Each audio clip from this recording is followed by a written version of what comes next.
dahil nga dito sa nabunyag na merong may PR firm, no? Actually, may resibo. Chinese embassy supposed to be pumasok sa service agreement with Infinitus, a Makati firm, to employ troll farms. Na yun nga, sila ay bayaran para mag-propagate ng opinion, mindset to influence the public against yung mga politiko na perceived to be anti-China. Ang tanong po natin dito, may possible violations ba under our present law itong ginawa nitong Infinitus? Opo, revised penal code po siguro kung yung mga Filipino incorporators, officers, siguro treason. Yung ating pong lumang batas, Commonwealth Act number 616, antiquated na, 1941, may mga violations din po sa mga cybersecurity laws natin, may violations din po. At tinitingnan ko po yung ibang mga administrative issuances kahit sa BIR, meron po mga violation yan at sa SEC. So marami pong violation po ito pero hindi po yung violation ngayon ang tinitingnan ko eh. I'm looking at the extent of the damage inflicted upon us.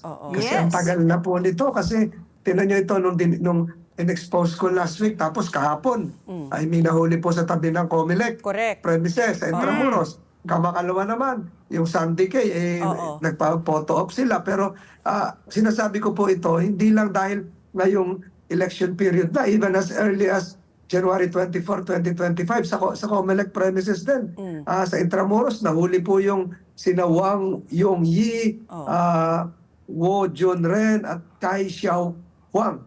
So, ibig sabihin po nito, this has been ongoing.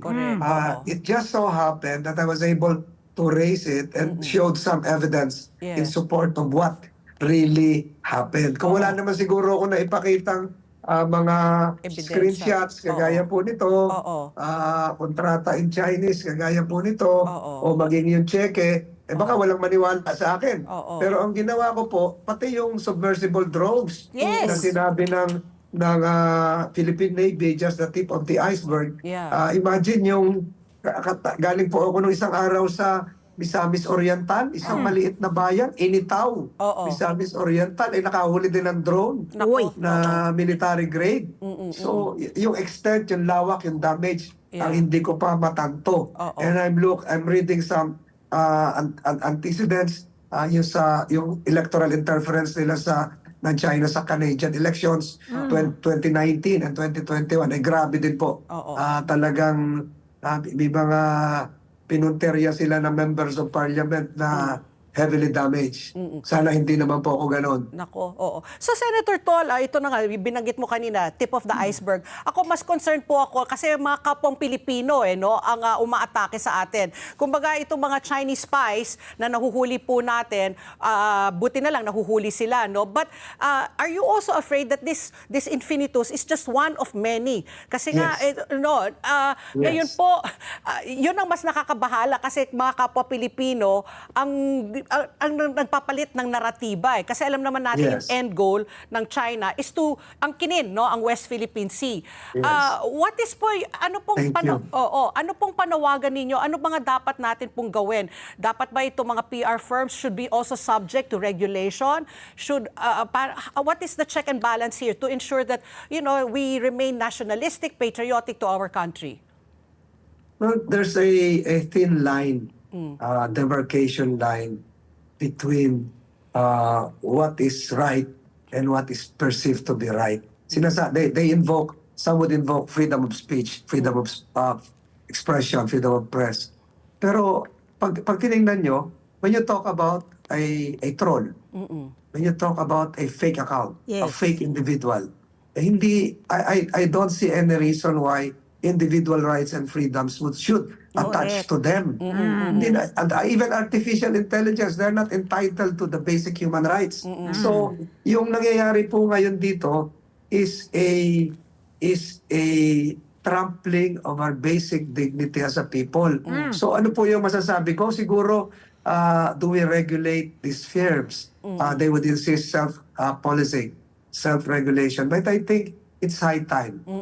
When all of this, when all of the previous Supreme Court cases were decided, wala pa naman pong artificial intelligence, wala pa naman pong trolling, wala pa naman pong... I look forward to if given the chance, God willing, to have a law patterned after the GDPR of Europe. So it's a law that was really observed by even Meta, TikTok, and the rest.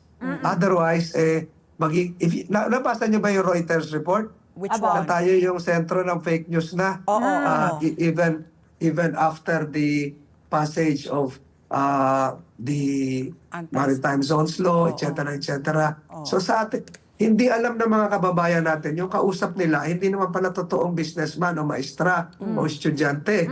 Ang kausap nila isang peking account na buhat sa instructions ng Chinese Embassy para sumali sa conversation. Baka hindi natin alam.